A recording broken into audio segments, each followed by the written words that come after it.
bir emektardır, o bir anadır. Hayatın zehrini bal değil içer. O bir emektardır, o bir anadır.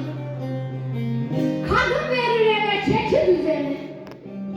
Tertemiz yürekle özen bezeni.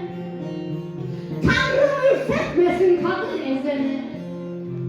O bir emektardır, o bir anadır.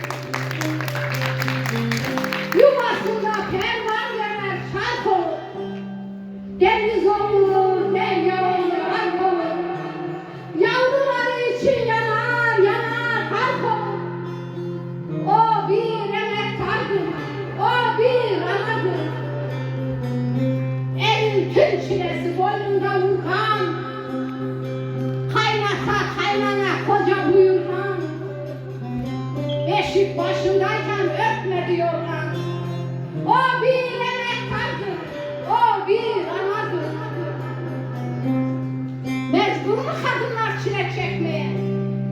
Töre illetine boyun bükmeye?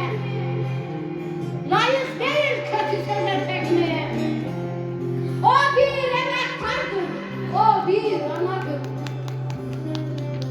Zor balıkla kadın edilmiş köle.